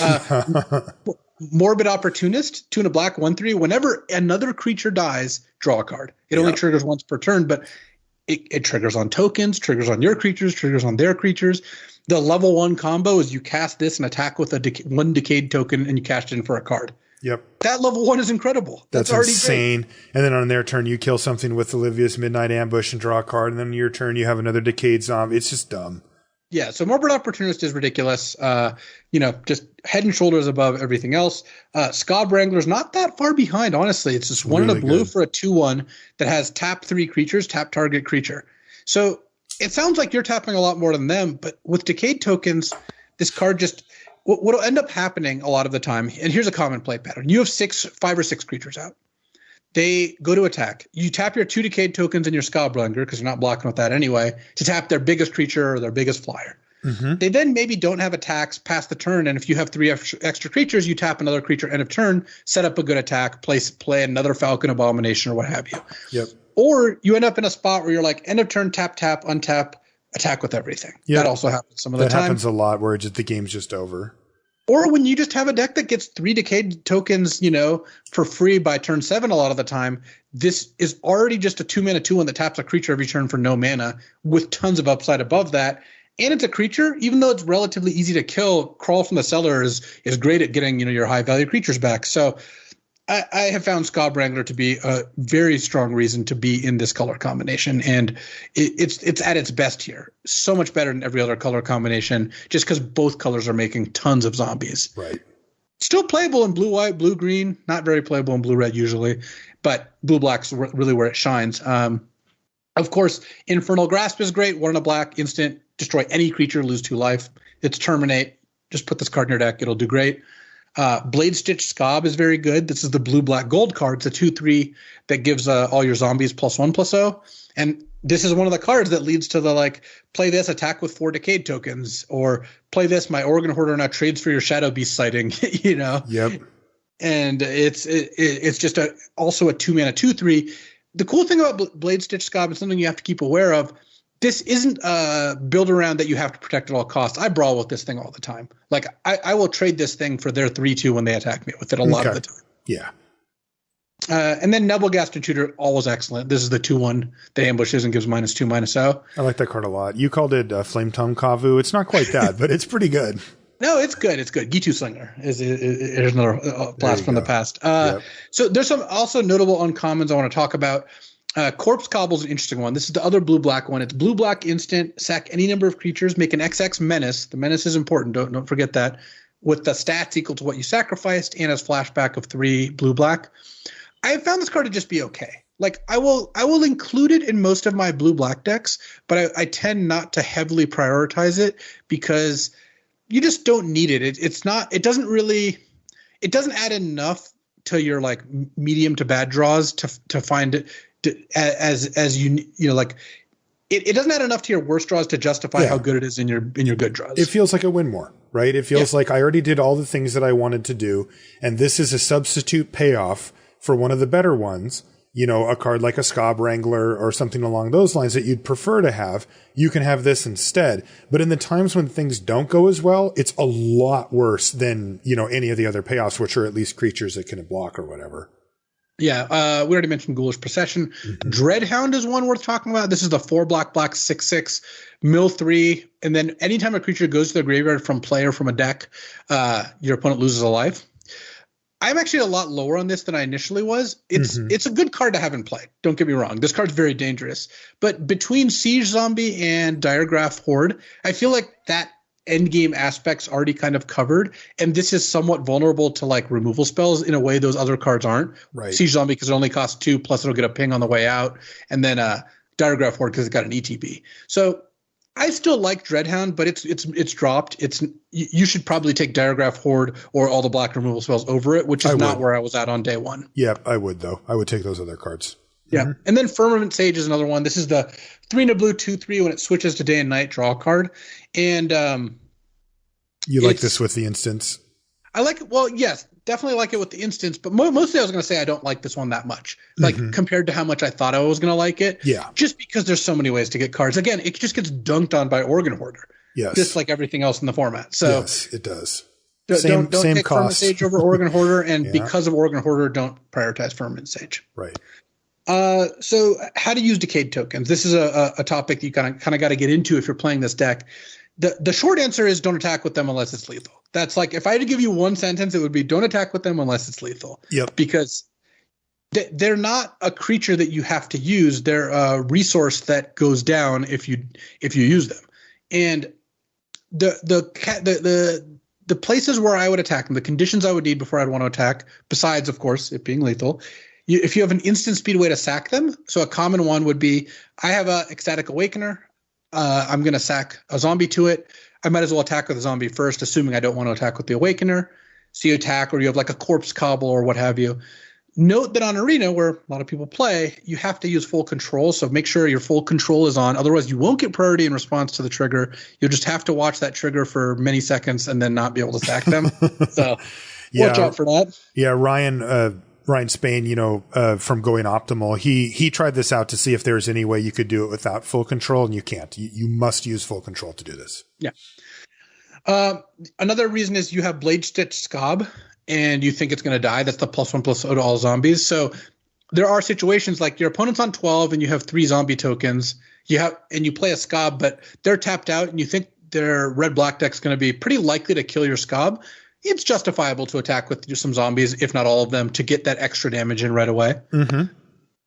Or you think they have a sweeper, which in best of 1 basically means nothing, but in best of 3, if you've already seen a sweeper out of them, sure, if you have 5 zombie tokens, just cash in like 3 of them so you're not completely caught off guard. Because if you attack with these for no real good reason, you're making your future siege zombies or sacrifice effects that much worse, and you're not really getting anything out of it. You might even end up with crawl from the cellar and no zombie to put a +1/+1 counter or whatever. The main reason people justify attacking when they shouldn't is, what if they play a 3/3? And after playing many hundreds of games, hundreds, in the hundreds for sure. Yeah. I would say that's not a good reason, because that isn't how it plays out. It doesn't play out that way. You either remove their stuff or you just go around them for lethal. It's not like, I got to get this damage in. The damage will be there most of the time. So yeah, if you happen to know your deck particularly well and you know that you don't have a bunch of those payoffs waiting and all these factors line up, that could be a justification. But draft in and draft out, that's not how it plays. Yes. In a blue-red deck, sometimes I'll play the Falcon Abomination, and on turn 4 I'll attack with both because I have literally no sack effects, literally no way to pump them. I'm just trying to get my money while it's on the table. But in a blue-black deck, that's just not the case. So when in doubt, don't attack. If you want to attack, you got to justify it. And I guess the last thing is, what does a skeleton, or zombie in this case, look like for the deck? Mainly, I would look to have at least 4 or 5 plays that cost 2 or less mana, because Ecstatic Awakener just gives you this awesome 1-drop. Between Awakener and Baithook Angler and Novice Occultist and Startle, you should have a lot of those ways. You really want to pick up Organ Hoarder and Diregraph Colossus and Siege Zombie, like kind of as many as you can of all of these. These are just your highest payoff cards outside of like the uncommons. You ideally have 4 or more removal spells, which sounds like, of course. I would love to have 5 removal spells. What are you talking about? Well, between Olivia's Midnight Ambush, the Eaten Alive, Defenestrate, Silver Bolt, and Revenge of the Drowned, plus the uncommon ones, it's not hard to get to that number. Like you will often get to that number. And even if you don't have removal, Hobbling Zombie, the Death Toucher, kind of plays a good imitation. It does kill your opponent's 4/4 attackers very well. Mm-hmm. You don't need a certain number of flyers. You don't need a certain number of, really anything else to make the deck function. Again, if the colors are even halfway open, you will you will draft enough payoffs and ways to make tokens that it'll fall into place. That's not something you need to worry about too much. And then I really do like having at least 1 Crawl from the Cellar. I found the card to be pretty important. Yes. So that's my welcome to my TED Talk, or thanks for listening. That's me on blue-black. Like, hey, you're the expert. I've watched you play it a lot. I think the deck's really good. I think that you, at least right now on Arena, as of like when we're recording the show, you can go pretty hard in forcing it and still end up in a pretty good spot, which I'm not advising you just do that, because that's not even good drafting. I'm just saying, as a thought experiment, I did that a bunch and was like, the results were good. So I think blue-black's really good. I think that, as more people catch on, that'll adjust a little, but I don't know how much it'll adjust. We still have just like the giant mass of people who play Arena who are going to take Moonrager Slash over Siege Zombie, which is not a pick I would make right now. I would just take the Siege Zombie. Yeah, and you'll see that going forward. I'm a little worried about it. It's really early, like you said, only a few days into the format, but the dominance of it's a lot. Though we'll see if the format can adjust to it, or if people can do it. I think that the prevalence of best of 1 is a little tough too. If there were sideboard options that were relevant, that might be able to help balance it out. But, most people are playing best of 1 now, so that doesn't really come into play. Made a quick grouping of the archetypes as we see them currently. Top 3 archetypes: blue, black, white. So the Esper trio seems to be the place to be for these. One thing that I wanted to talk about with you, Luis, was the blue-white deck, because I haven't drafted it, and I don't even remember if I've played against it, or if I have, it didn't stand out to me. But you were saying you thought it might be up there with blue-black and how good it is, but I haven't actually seen that in practice. So what gives there? So yeah, there's a couple interesting things going on. One, I don't want to give too much of a preview, but we're going to talk about Lunar Veteran. Blue-white's the deck for Lunar Veteran. It shines in that deck. So the blue-white deck is kind of like tempo flyers deck, which is trying to use. I have seen that actually. You're right. Yeah. Cheap flyers, cheap creatures, aggressive 2-drops, disturb creatures, and then bounce spells and like pump effects sometimes, just ways to kind of push through that last bit of damage. And the deck is good. It just has tons of cheap cards in early plays, and you can really get behind, and it's so good at exploiting it when your opponent gets behind. I think that blue-black's a little better because it's more consistent, but I think blue-white, if not as good as blue-black, is very close. And I wouldn't be shocked if in a week we're like, yeah, actually, looks like blue-white might be a little better than blue-black. It's just getting less press right now. But don't sleep on blue-white. It is very good. And then black-white I have third here because it's got a good black-white sack theme, uses all the good black cards, has some good synergy stuff going on. It's more of like a mid-range deck, but I think it's pretty strong. The main thing is like the non-Esper colors are, I think, at a bit of a disadvantage, though there are other good decks. I have more hope at this point in time that this is going to end up being a format with a lot of sweet stuff going on, more so than AFR. But, we'll see. We'll see. If in 2 weeks it's like, if you're not drafting Esper colors, you're making a mistake. Obviously, that'd be the fail case and very bad. But as of right now, I mean, the next two decks you have on the list here are blue, green, and blue, red, and I agree with that ranking. Yeah, and blue, green, and blue, red are interesting in that their power ceiling is right up there with any other deck in the format. They have the ability to do really great, synergistic, powerful, consistent stuff, but they're harder to set up. You know how we were saying that it felt like blue-black just kind of got spotted, the synergy stuff, by just tacking zombies onto every spell? Well, blue, green, and blue, red are like that, except for that they didn't get spotted it. You actually have to work for it. You actually have to dedicate picks to it that might be giving up power level picks that you would prefer to take, but you need the synergy, that type of stuff. The eccentric farmer seems to be, one of the best green commons, if not the best. And that enables decks like the blue-green deck, for example, which is, I think it's my favorite archetype in the sense of it's the one I enjoy playing the most, but I have it down here in the 4th, 5th category rather than up in the top 2 because it is hard for it to come together.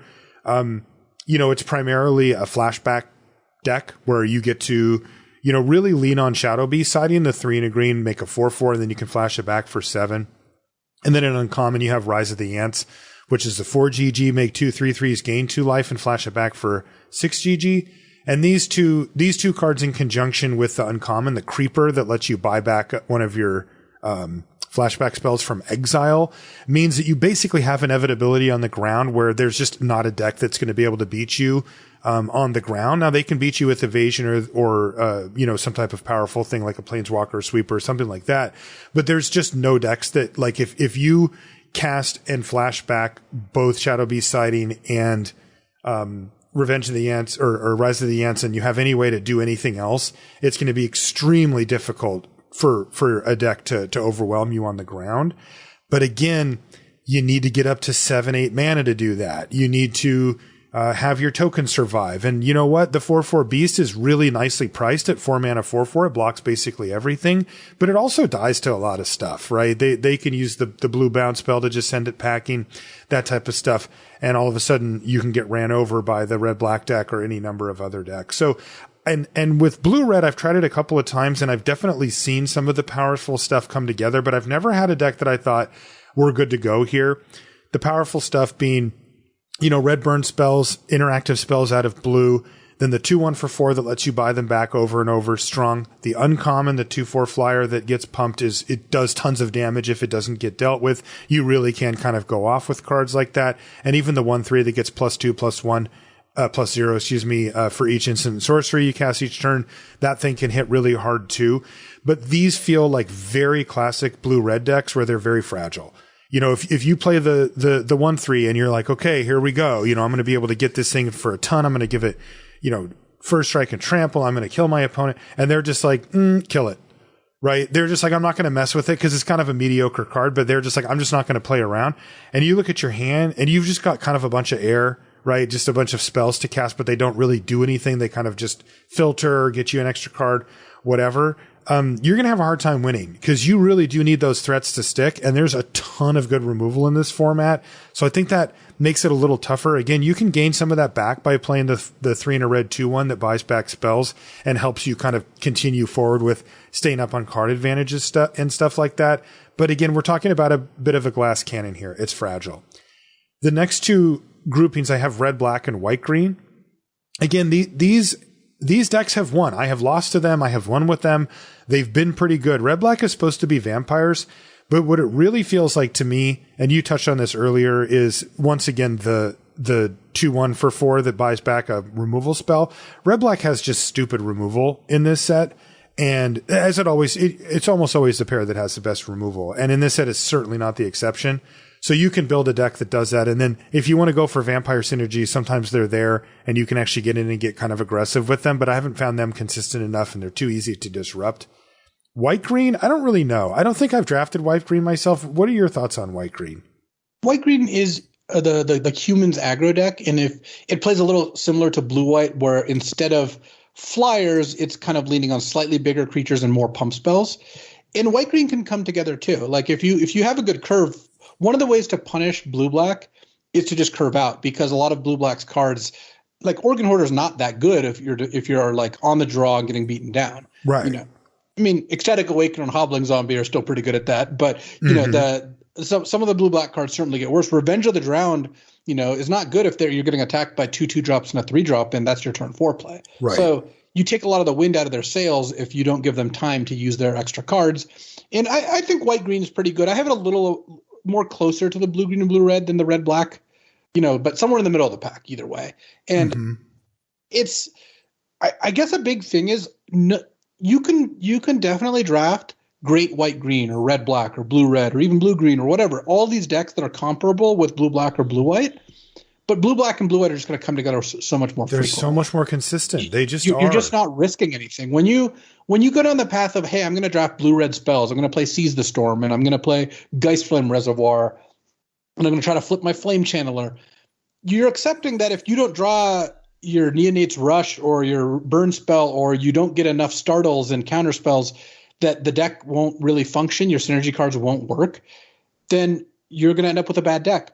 When you take blue and black cards or blue and white cards, you're going to end up with a pretty good deck most of the time. You're not really risking much. So it's not that there's not good other decks. It's that the fail case on the top decks is near nil, assuming those colors are somewhat open. That's right. You can have blue-red be open and still kind of end up with a failure of a blue-red deck. I've had that happen. That's right. And your draws don't always come together as well, where that's kind of being given to you at the top tier decks.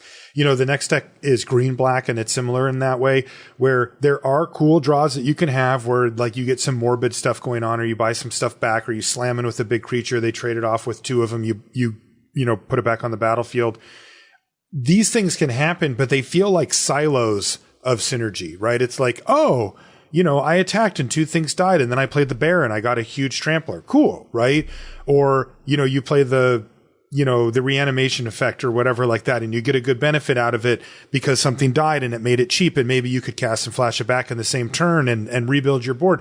These little things do happen, but they just don't feel like the norm for the decks. You're kind of like, oh, sweet, I did something synergistic. Otherwise, you're just casting magic cards. And when you try to do that against decks like blue, black, blue, white, black, white that we were talking about that are doing these synergistic things, you're going to lose, right? We all know that draft is not a collection of the most powerful cards that you could have taken. It's a combination of power and synergy, and you have to constantly balance that out. And these just don't have it. Furthermore, red, white, and red, green, for whatever reason, red, white just hasn't come together as a cohesive, aggressive unit for me, even though if I look at each individual card, I'm like, yeah, okay, I see. I have a creature curve here. These are aggressive. There's definitely aggressive cards, particularly in red, but some of the white cards are pretty aggressive too. And it just, when somebody plays that color pair against me, I'm not worried about it. And when I've tried it, it hasn't really worked that well. And I even thought I had a good version of it, and it still just felt underpowered. And then, my God, werewolves. What happened? Let's just talk about this now, because it's currently bringing up the absolute last place on our list here of archetypes is also the 17 lands list. Okay, so there you go. So both of them, you know, the data confirms Red Green Werewolves worst archetype in Innistrad Midnight Hunt. How did that happen? It is the werewolf set. I mean, there's this huge push for the day night thing. There's the double face cards. There's a lot of extra stuff put to it. And I'm going to put forth one data point, which is that there's a lot of random hate. And is that what's holding them back? We talked about Silverbolt. Olivia's Midnight Ambush randomly just kills werewolves, when they're the best that they can be, and it kills any of them for 2 mana. So that's kind of insane. Defenestrate as well seems, it's not geared literally at werewolves, but like werewolves aren't flying, and so you get to just kill those basically unconditionally here. Why are the werewolves randomly hosed in this set? I don't really know, especially because it feels like a lot of it was unnecessary. Like, right. Okay, let's take a step back. Olivia's Midnight Ambush is a super cool design and name and concept. Yes. I think it's awesome. This one I can understand because it's like someone thought about this. They're like, a Midnight Ambush that's better at night. Amazing. Pretty freaking cool. Yep. Call back to Tragic Slip with the -13. Great. Mm-hmm. But then like Silver Bolt, it's like, well, of course, this should kill werewolves. That makes sense. But then they costed Silver Bolt. It doesn't need to be so efficient where you can just put this in your deck and you play against any deck and you're happy with it. Right. So it hoses werewolves for free. And then Defenestrate. Again, it's actually funny. All 3 of these cards have A+ concepts. Like Defenestrate is literally like the act of getting thrown out a window. Right. And it's amazing. This is getting thrown out of a window. Kills a non-flyer. Right. Of course, a flyer wouldn't be vulnerable to this. It's amazing. But at some point, you got to also step back and look at like the game balance. And the fact is, the werewolves cards, like they went really conservative on them. There aren't a common 2/2 werewolf, like a 2-mana werewolf that flips, right? Like there's uncommon, but there's not common. And that's fine because the experience of they play a werewolf turn 2 on the play, you don't have a 2-drop and you're dead. Sure, because you don't have to play a spell on your turn, it flips, and you just lose. I understand not wanting to have that be a big part of the Innistrad experience, but at the end of the day, all the blue and black commons and the white commons are great, particularly the blue and black ones. The red and green ones are like generally worse, and the werewolves are all pretty terrible. Like it's not. I don't think it's that complicated to look at the werewolves and think like, what are the common werewolves? It's like 3/2 that flips into a 4/4, 1/4 that flips into a 3/5, 2/5 that flips into a 6/5 vanilla. Like none of these cards really have abilities or are that strong even when flipped. And it's like, wow, why would this be a good deck? Like there's a lot of room to make powerful werewolves if that's what you wanted to do. They chose not to. I don't know how much it was intentional. It is hard to balance these sets, like to not peek behind the curtain too much. I would be willing to bet that they probably drafted the set like in total less than 5 times because that's just not an effective way to test. It's really hard to test Magic sets by drafting. You usually play a lot of sealed, right? And that still gives you a great example. Like, and I think that they've been on fire with these limited formats in general. AFR I didn't really like, but everything else has been good lately. So it's not like I'm bagging on them, their overall limited design. I actually think their limited design is their strongest suit. It just so happens that they probably ended up a little higher on like the blue-black deck and blue or blue-white deck than maybe they wanted to, and a little lower on the red-green deck. And those effects magnify where if you want everything to be, in the 4 to 6 range, and it turns out some of the decks are 8s and some are like 3s, all of a sudden you have a 5-point gap, not a 2-point gap. Right. And it just feels a little weird from like almost a marketing standpoint, right? To have these on where people are really stoked for werewolves coming in. Yeah, I mean and they get stepped on. It's like literally the name of the set, and that's sure. Every set's gonna have some things that don't perform as well. Like I can't name a single draft format where all 10 color pairs were equally balanced, or there wasn't a worst or wasn't a best. Right. That's not something to strive for. I've said over and over again. Fun is the important part. Balance is not. They're related, but that's not balance above all else. It's just unfortunate that it happened that the worst color pair happens to be the marquee color pair of the set. That's just not. I mean, you're saying unfortunate, but I kind of go back to what you like. It looks like that was because look, the werewolves are okay. Like there's a deck there. It's just that like, how are they supposed to function when there's a whole bunch of hosers, main deckable hosers for them. So I think that might have been an oversight. That's not completely, that's not completely unpredictable. It's like, well, right. Werewolves are a bunch of big ground red and green creatures. Let's put 5 removal spells that punish ground creatures into the format, a hobbling zombie and a tapper, and it's not like removal is the only thing that matters, but it just feels like extra salt in the wound, as it were. It does indeed. Let's talk about Lunar Veteran. Siggy, Mike Sigris, he's been on the show. He said, "It's turn 1 of my match, but I simply can't take it anymore. Please stop casting Lunar Veteran against me." And then he proceeded to put a bunch of pictures up of people casting it and him ultimately winning the match against them. And it sparked a good discussion about this card. And primarily that was because somebody looked it up on 17 lands and was like, well, this card's actually performing really well for the white decks. In fact, it was the highest rated white common at the time. I don't know if that's still true. Do you happen to know? I think that it's like in the top 2 or something. Okay, I'll double check while we do it. But what do you make of it? Like, it was an interesting discussion, I think, that got sparked from it. Yeah, so it's funny because I responded to Siggy like, yeah, I've had a bunch of people play it against me and it's been terrible. But digging into it more and then watching other streams, like I was watching Cortical's Alex stream, and he drafted blue-white a couple times. I think that the blue-white deck and the black-white deck are specifically great homes for Lunar Veteran, especially if you have the right synergies to go with it, which is to say sack effects or tons of disturb and like go wide pump spells. So it reminds me a little bit of the Angler. Oh, I was going to say Ghoul Caller's Bell is my example. Oh, here. okay, sure. You weren't going to guess that one. No, I wasn't. But because I was thinking, look, you're leaning on the fact that it's like, because we're not playing the bait hook Angler because of its power level. Right, we're playing it because it's cheap and it comes back again. And when we want to sacrifice it, that's good, and it's a relevant play on 2. Is that the same thing for Lunar Veteran? Which, by the way, it is still the number 1 games in hand win rate common for white. It's at 61.1%. And again, that's whether it was drawn in your opener or throughout the course of the game. Yeah. So the Ghoul Caller's Bell comparison is that Ghoul Caller's Bell is a 1-mana artifact that taps to mill both players for 1 from original Innistrad, by the way. Mm-hmm. And the reason I make this comparison is when you were playing and your opponent played a turn 1 Ghoul Caller's Bell, it tended to bifurcate the responses into it did. A, your opponent is quite bad. You're going to beat them easily.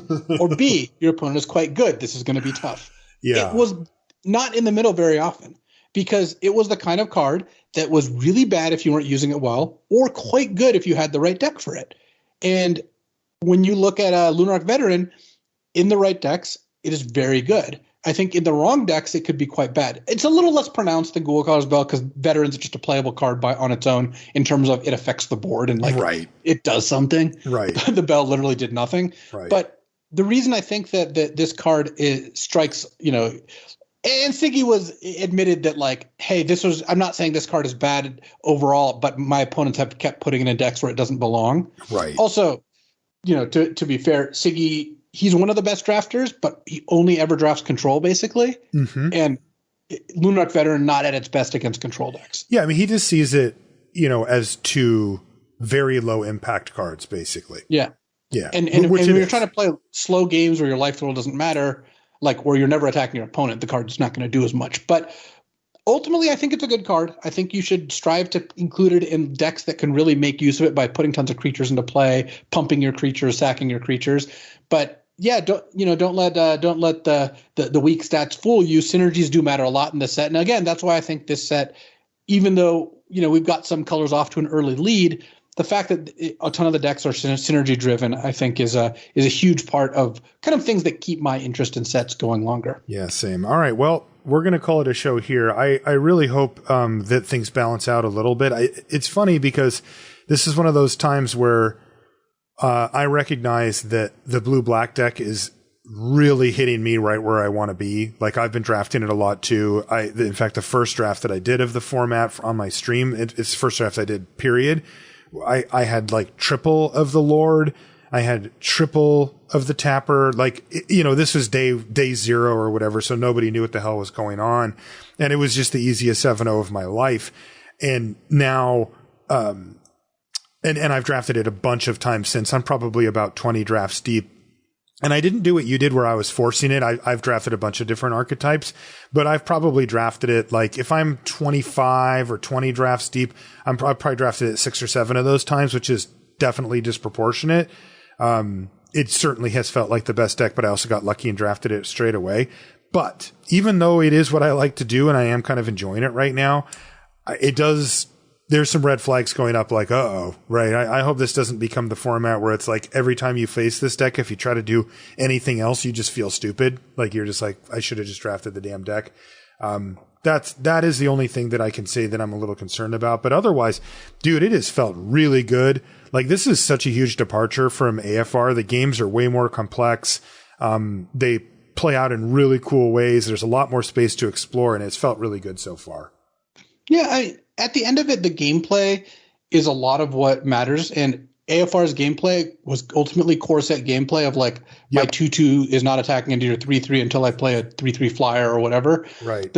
Even though I played blue-black a lot, the reason I kept doing it was I was having fun. The games were fun. They were tight. Like we played some really good games on stream yesterday. That one game against green-white was like super tight. Super close, yeah. And like, there's a lot of decisions on what we should do and when should we time this. And there's, instants and combat tricks and when to use your abilities and stuff. And that's the stuff that really gives things legs, plus high synergy. When your cards and deck is greater than the sum of its parts, that's what I'm looking for. I want to have decks where Eccentric Farmer is really good or Lunar Veteran is really good, and some decks where it's crap and I play something else instead. I don't want decks where, you always want the removal spell and the good rate creature because those are always going to be good, and you don't want the synergy cards because they're not worth the payoff. So we'll see where things go. Obviously the Werewolves deck should be better. Like it's Innistrad Midnight Hunt. This isn't rocket surgery. But overall, I'm still optimistic about the future of this format. I'm not in any way close to like being done with it or anything. Obviously, it's 5 days in. Like the fact that I've drafted blue-black a million times doesn't mean that that's all I think that's there. I just was interested in doing that. And in fact, I'll have I drafted before the show and I drafted black-green today. I've turned a new leaf. What about the deck you drafted while we were on the show? How did that one? I did not draft any decks on the show. Oh, wow. Dedicated professional Luis Scott-Vargas. Well, I also knew that I was going to be doing most of the talking in the middle. So, I got to make sure the attention doesn't wander. But again, professional, just pure professional. That's me. I've liked it so far. And I do want to give an update on the Lords of Limited LR Showdown. We have, I think, everyone confirmed for October 3rd. That's Sunday in a couple weeks, probably earlier in the day. We haven't nailed down the literal time and all that, but sounds like that worked for everyone. And it'll be interesting to see where the format is at that point in time. Yep. So that'll be fun. We'll keep you updated on that as we solidify that. That's going to do it for this one. First things first, if you want to find us on social media, I'm Marshall_LR and Luis is LSV. You can find everything related to the podcast at lrcast.com. Also, the show's brought to you by Channel Fireball. Make sure you check out the Marketplace Madness.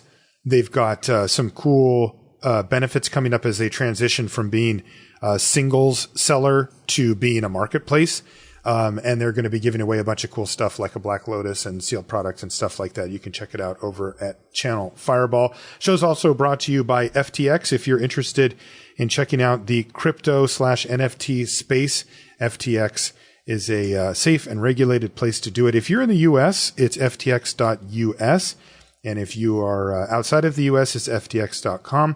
And you can check them out for any of your future crypto needs. I'll remind you once again that Luis and I are not financial advisors, and make sure that you consult a professional before you do any type of investing, as is prudent to do so. That's going to do it for this show. We'll see you next week. So, Sam Pardee and I have been doing a series, the throwback challenges, where we play old decks against each other. These are so sweet. Oh yeah, and it's funny because you the first two we did, at least you were on coverage for both those. You were in the booth for both of those formats, and it's great for me because I actually remember these ones now. Where a lot of these were like, I'm doing some deck that I've seen like Randy did and stuff, but I don't know the decks. Right. So we kicked it off with green black aristocrats. That was what I played at Shadows over Innistrad PT versus Sam playing the black green Delirium deck. Sorry. he played green-white tokens against that one. That was the deck that his team made and won that PT in the hands of Steve Rubin. Rubin won it, yep. And he trounced me. I actually have to pay off the terms of that bet today. We're taking the whole squad.